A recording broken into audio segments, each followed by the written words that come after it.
Hey, it's Petra, and I'm here in my apothecary, and I'm getting ready to do a reading for this full moon in Gemini that we're all experiencing right now. I'm going to consult my runes and ask this moon, what does healing look like? Um, yeah, gonna check in and see what healing is on the table, what healing is available to us through this lunar cycle. What this Gemini moon is offering us to heal, is asking us to heal, is giving us the opportunity to heal. And I'm going to pull some runes. Runes are a system of divination and magic from pre-Christian Norse peoples. And I have a beautiful set of obsidian runes that I'm using tonight. And I'm going to throw them, I'm going to cast them and take a look at the ones that turn upright. So each stone has one symbol on one side, and when you cast them, some appear upright and the rest are face down. And then I'll take those runes, I'll look at them, I'll look at the messages in them, and then I'm going to create a bind rune with those runes. So a bind rune is when you take several different runes and you combine them. You create like a sigil, right, by combining different symbols together. So I'm going to pull them and interpret the message on camera, and then I'm going to draw a bind rune, and I'm going to post that on my blog. So I'll put that in the description below. And yeah, this is a reading for everybody. This is, if you don't know what runes are, that's totally fine. If you're healing, this reading is for you. If you do use runes, if you do work with runes, consider these as a suggestion for runes that you can work with during this particular lunar cycle, this particular moment. The full moon that we're having right now in Gemini, that influence is gonna be for the rest of the month and really for the next 6 months, because there's eclipses happening. So this moon in Gemini is a lunar eclipse, and then we're gonna have a solar eclipse when the full moon happens in 2 weeks. So this eclipses are often talked about as kind of wrapping up this 6-month long cycle. We have them every 6 months. So we had a series of eclipses back in Gemini season, or in Cancer season. It was in the beginning of the summer. Yeah, I think it was around like 4th of July, if I remember correctly. So it's this reading is these runes, messages. They are offerings for this moment, this month, this lunar cycle, and then also this 6-month period, since this is the eclipse situation going on. So yeah, these messages, this set of runes, I'm asking about healing. I'm asking for some runes, some messages, concepts, images that we can use to guide us, to heal, to transform. This is for those of us who are healing, for those of us who are on our journey to find alignment, to find integration, to find sovereignty. I ask that these runes assist those of us who are healing. What's up with this Gemini moon? What's up with this Gemini full moon, this in Sagittarius season? What is it asking us to heal? What can we heal through this lunar cycle?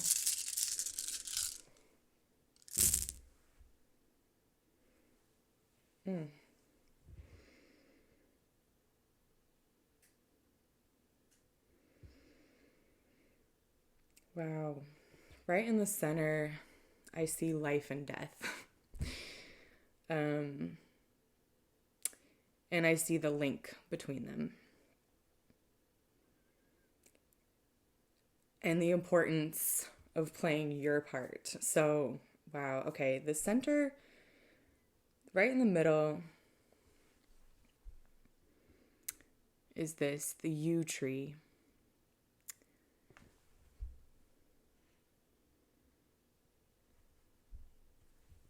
This is the link between what's above and what's below. This is when I say death. This is what I was seeing.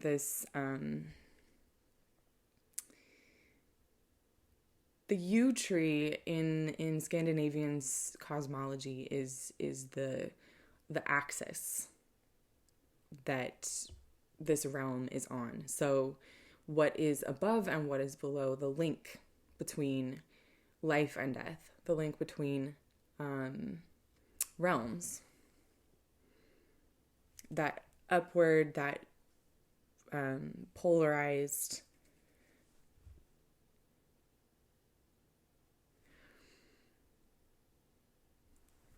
And it was right next to the birch tree. So two trees, this glare is two trees right in the center, the central figures here, the yew tree and the birch tree. And this is about birth. The birch tree, I think, is the first tree that starts to grow leaves again in the spring. So it's that symbol of birth, of creation, of a protected space that generates life. So this is like really releasing and being one with the whole. And this is really the opposite, containing and generating new. This is a very mutable. This yew tree feels like connected to other realms and our dream world and our the collective consciousness, the part of us that is connected to the whole, right? The collective unconscious space. And this is really about becoming, that be, birth, becoming, birch. That sound of bee, that bee sound, it creates space. It has this protected space to keep something contained and protected so it can generate. So we've got this releasing, we've got these two trees that do opposite things. Releasing, putting it back out into the world and bringing it into the world. Birthing it.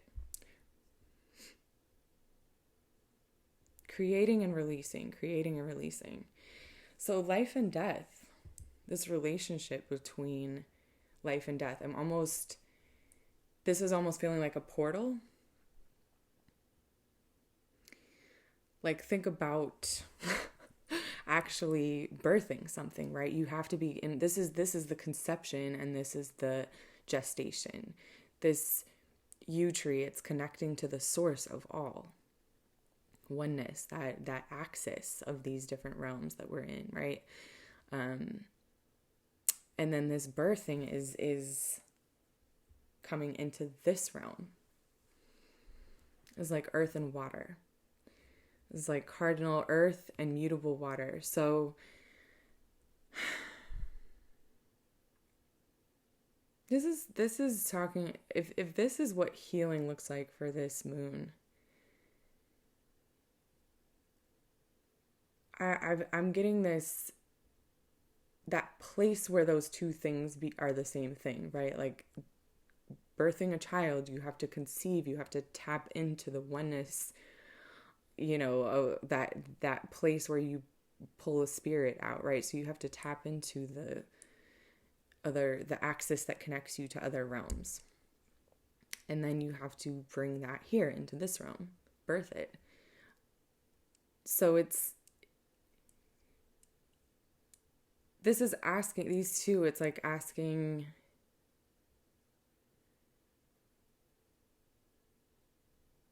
it's about that process. It's about the link between those two, mutable water and cardinal earth. It's like using that mutable water quality, that connecting to this collective subconscious, and then pulling it into this realm, making it real, making it real.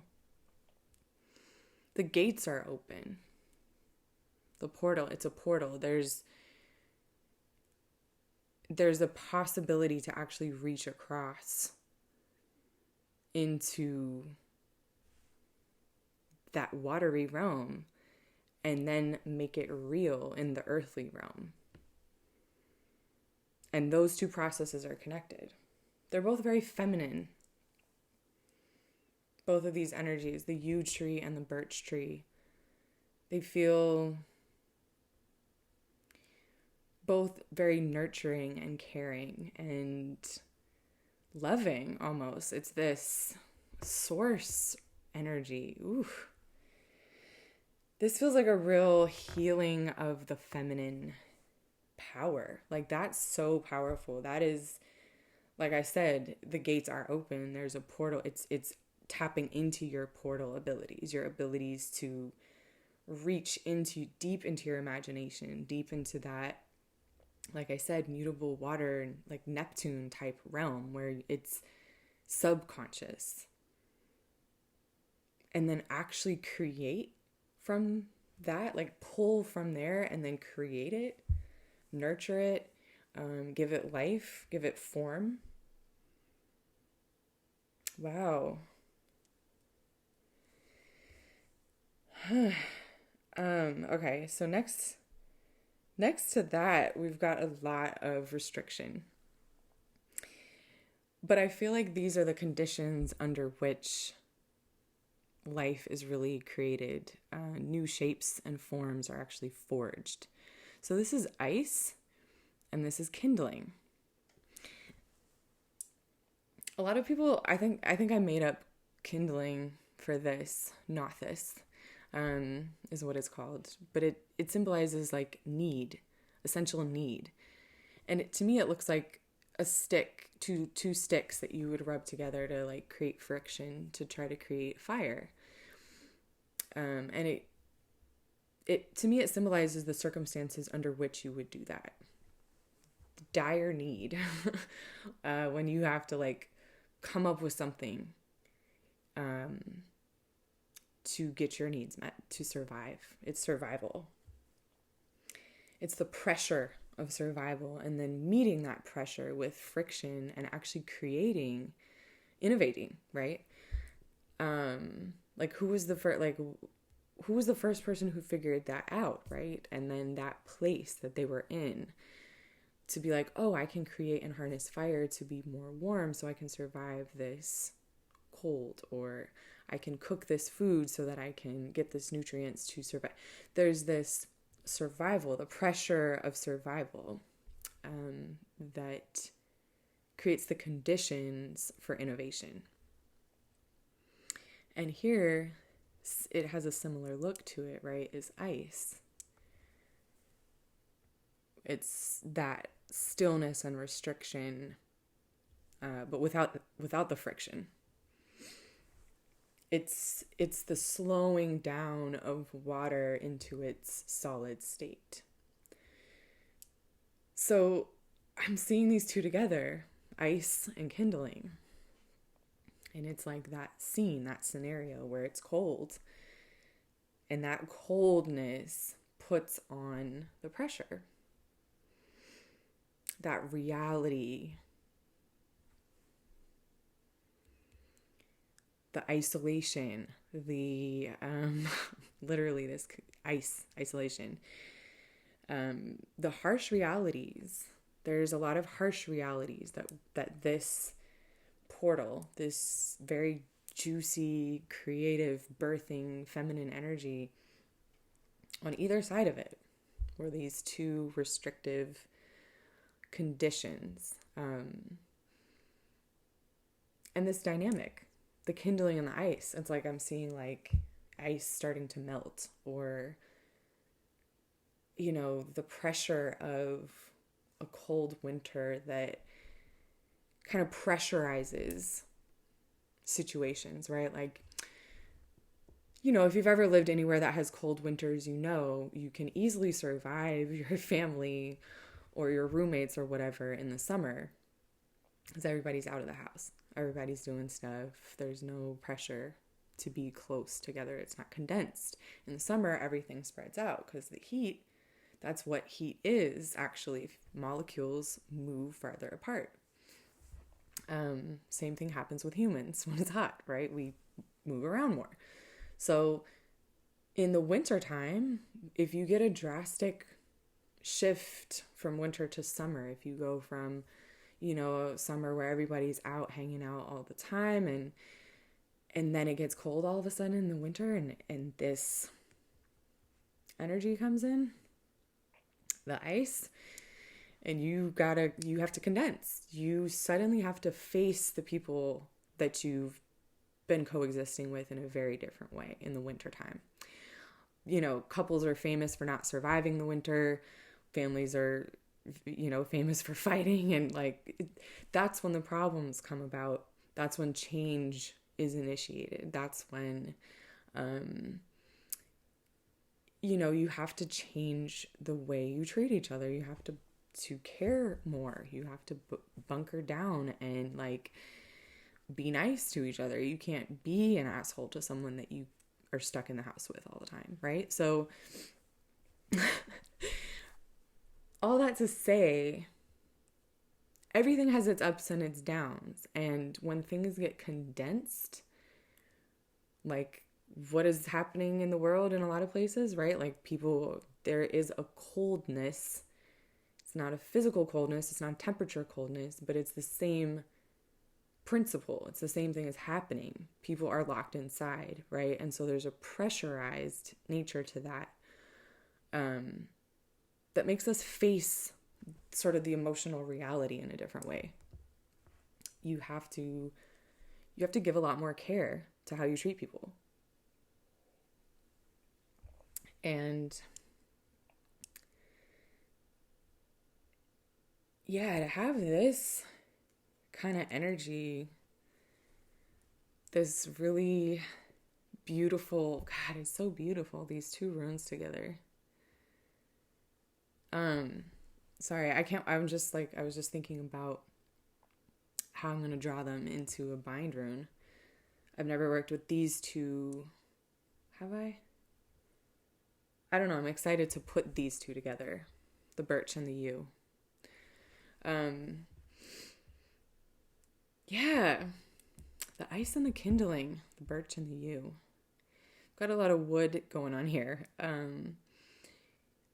Yeah, there's this pressurized, it's like a pressure cooker, this ice and this kindling. There's the pressure creates friction, and that friction actually creates new realities, creates new inventions. There's this, what is it? Necessity is the father of invention, right? If you could sum this rune up, that saying sums it up. Mother, in this case. Yeah, there's these real conditions. It's almost like, this is almost asking or pointing out that there's an opportunity in the friction, in the isolation or the closeness or the contained nature of this time. This next month, this next 6 months. There's an opportunity to actually really tap in to your deepest water realms and bring that into your earthly realm. That's what healing looks like. It looks like turning restriction, turning these circumstances. And we're all in different circumstances, right? But this is very much a collective experience around the world in a lot of ways. I don't have to go into that. You know what I'm talking about. This ice restriction, isolation, condensing down.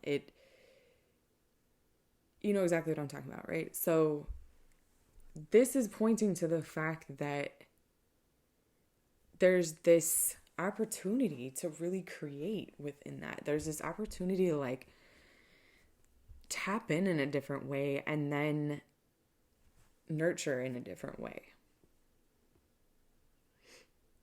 It looks different than it has before. I think. So here's the last rune that came out, and this, I guess, is what I was just about to say. It looks different. This is the dusk and the dawn. That time in the light cycle when things shift over into the opposite. And you suddenly see things in the night that you were seeing in the day, or vice versa.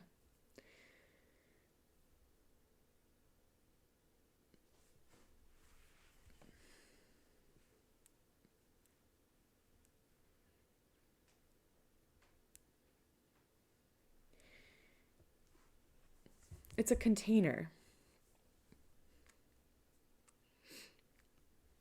The next moon cycle, this Gemini moon, it's initiating a container. It's flipped something over. It's like flipped. Things look really different, right? Everything has been flipped. And I expect, these eclipses this next month to probably do that even more. Topsy-turvy. The nature of this is that it keeps flipping back and forth for infinity. It just keeps going. So it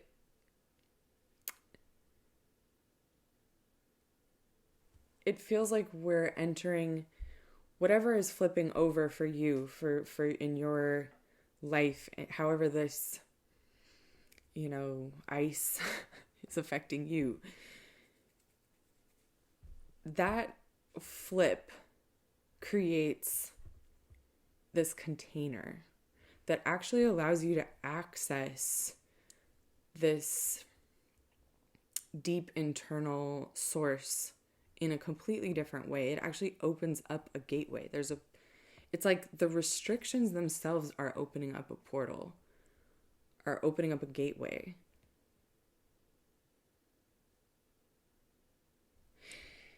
I kind of, I almost want to say like, I feel like there's going to be a lot of pregnancies. I feel like there's going to be a lot of businesses started, creative projects started, families, relationships that are really in alignment, like really deeply aligned. And it's actually the pressure, this friction is going to assist that. I think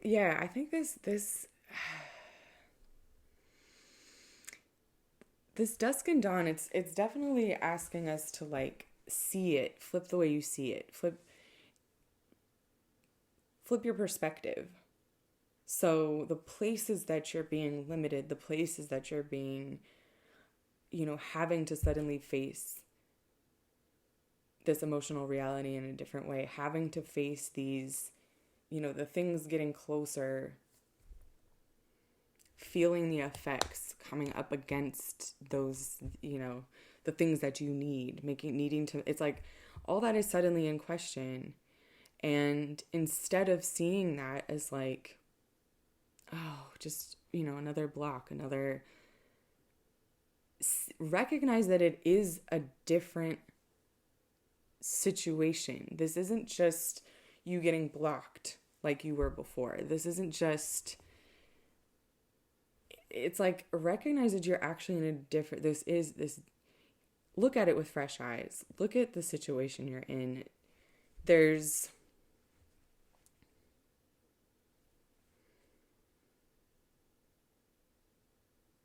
some kind of portal opening up. That's all I can see in these two is just this. It's like whatever you want to bring through, whatever you're trying to manifest, I don't care how hard it looks. I don't care how much it looks like there's shit in your way and things that things that you need. How am I going to get these needs met?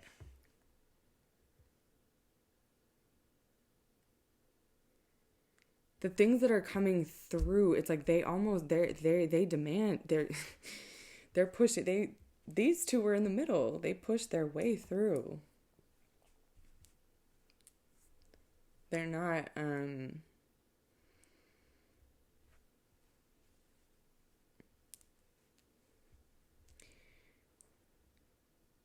it feels like it actually assists it. The restrictions, they actually assist it. It's like that pushing through of the resistance, having to get through the resistance actually strengthens these creations. There's a reason that birthing is difficult.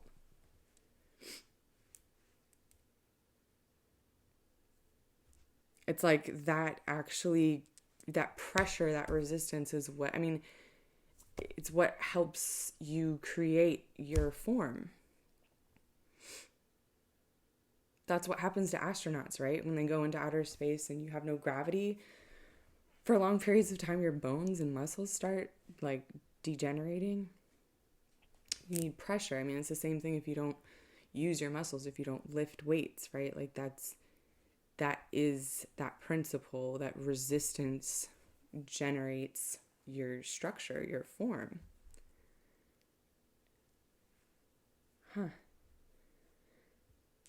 Cool. Well, I'm going to turn these, what is it? 4? 5. I'm going to turn these 5 runes into a bind rune, draw them out in a few different ways, and I will share that on my blog. And yeah, thank you for joining me. I'm going to do this for the full moon and the new moon. I've been doing this for a while for myself, and I just want to share with everybody else who's healing. I'm not the only one. So I hope this is useful. I hope these messages and these runes can assist you. And yeah, thank you for tuning in. Sending you protection if you want it. And I'll see you around.